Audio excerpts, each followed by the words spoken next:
I now take you back to some more of the games I first had on my Commodore 64 back in late 1988. One of the more often played games at the time was an ice hockey game that we thought borrowed its title from a popular movie, Slapshot. Although the game bears no real resemblance to anything about the film, other than being about ice hockey, it was the most entertaining game of its kind so far that we knew of. You could even tackle an opponent in it, which made it one of the first hockey games with mild violence. And this was years before Blades of Steel. To be brutally honest, Slapshot isn't all that much different from earlier Commodore-released sports games like International Soccer and International Basketball, so it's no wonder Slapshot was later enhanced and released as International Hockey, alternatively titled Slapshot 2. What does it have in advantage to the other international titled sports games is high-resolution graphics and speech samples which are almost inaudible on an 8580 SID-chip, but for the 6581 SID-chip users, what more could you really need in 1985? And well, as it happens, a lot more, but Slapshot in 1985 at least was one of the better and only proper ice hockey games on the C64, which still isn't saying much. The problem is, from my point of view at least, there were two different versions of even the original Slapshot, the US/Canadian release that required two human players to be playable, which I actually had and still have, albeit with the Anorak cover, label and tape loader, and the European release with the possibility to play against a computer opponent. Now, International Hockey, by default, has both the computer opponent and human opponent options, but it also adds penalty shots into the game. So of all the Slapshots out there, the original has the least options, thus making it the least playable. Yeah, sometimes the rose-tinted glasses can be too much rose-tinted. Elektra Glide might not mean much to anyone, but to me it was the first game I ever had for the Atari 800, but that's because it was a double feature tape. One side had the Atari version, and the other had the C64 version. Naturally, I didn't get to play the Atari version until much later on, so I settled with the C64 version. As a game, it's nothing particularly special, although it's a bit odd, I have to say. It's a first-person driving game in some sort of a dystopian future. And what I mean by driving, you're actually riding a motorcycle, although it doesn't really look that way at any point. Not even the original cover art shows a motorcycle. The Mastertronic re-release does, though, but if you're not the kind of person who likes to read manuals, you wouldn't know whether it's a car or a motorbike or something completely different altogether, considering it's supposed to be a futuristic racer. But you do get a steering firmness adjustment possibility in the option, so that might be a pointer. Anyway, you basically just race against the clock in 3 possible regions: USA, England, or Australia. Your journey is constantly being hampered by strange obstacles that appear out of nowhere, which you need to avoid, but nothing more drastic. It's not nearly the most fairest or the most playable of racing games, but it's a nice idea, and being such an odd game, it's certainly good fodder for nostalgia trips.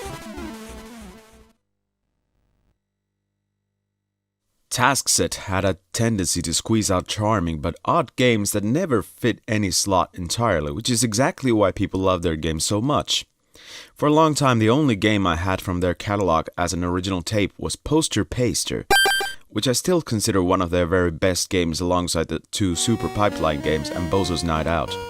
We'll get to those in later episodes.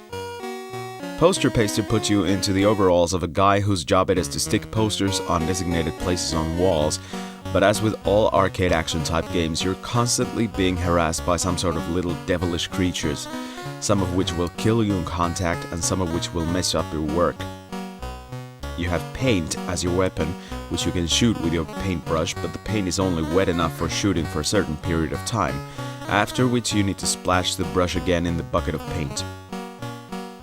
The posters are rather large and come in slices, and you can only put them in their designated sections on the wall, otherwise they will roll down and you need to try again.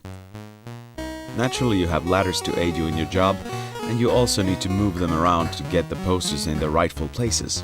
That's quite a bit of stuff to concern yourself with for one arcade action game, but with the attractive graphics and happy-go-lucky music, Poster Paster is mostly a pleasure to play, and a definite favorite for my C64 nostalgia trips.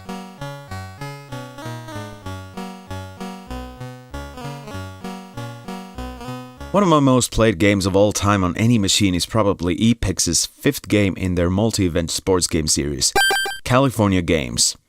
Of course, the fact that it was the first game that I actually had from the series might have something to do with it, but in my opinion, it has some of the best events that the series ever had and no real fillers like in the earlier games.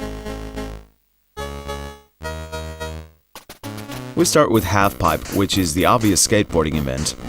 It's not the best skateboarding event ever seen in any game, since it only has 2 possible tricks, but it's easy enough to play and gets you hooked pretty quickly. Next up we have Footbag, which is one of the most laid-back events in the entire series, but it still gets superbly intense once you get to grips with all the moves and tricks for getting higher scores.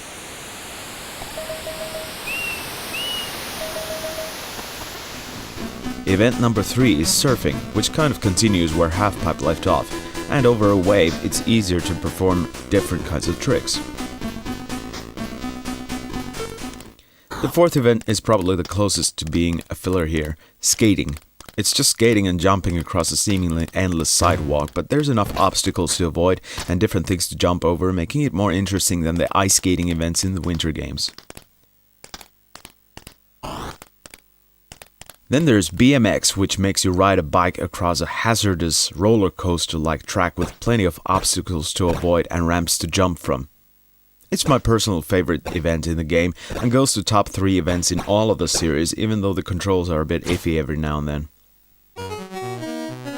And finally we have Flying Disc, in which a guy throws a frisbee and another tries to catch it by just running or by jumping and falling on his face.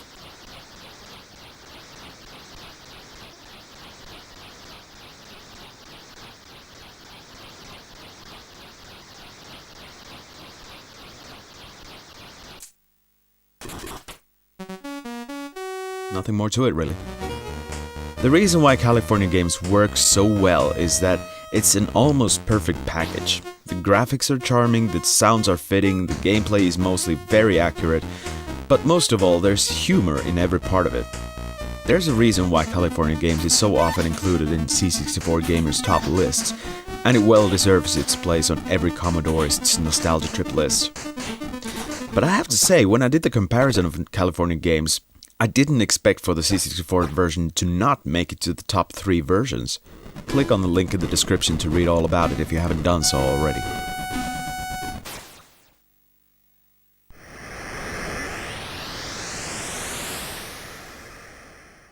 For the only way to end this episode on an even higher note, I had to choose The Last Ninja here, because it is the one game that I get back to at least once or twice every year, and I complete it pretty much every single time.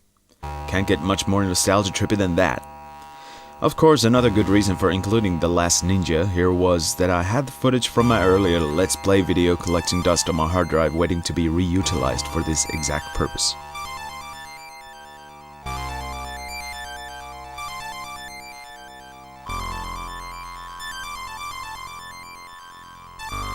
Followers of Retro Game Talk Show, as well as those of you who saw the aforementioned Let's Play video, will already know most of what I have to say about this game, but think of this as a recap. First off, the soundtrack by Ben Daglish and Anthony Lees is quite simply one of the best game soundtracks ever produced, in my opinion, with tunes ranging from peaceful to aggressive and from toe-tapping rock tunes to atmospheric horror movie scores. Second, the graphics, while still a bit less detailed than in the sequels, are perfectly memorable and fitting for the time and space. The gameplay is admittedly something many gamers grieve over, but seeing as I can usually get through the game with 1 or 2 lives lost at the most, I can only say you'll never learn unless you practice.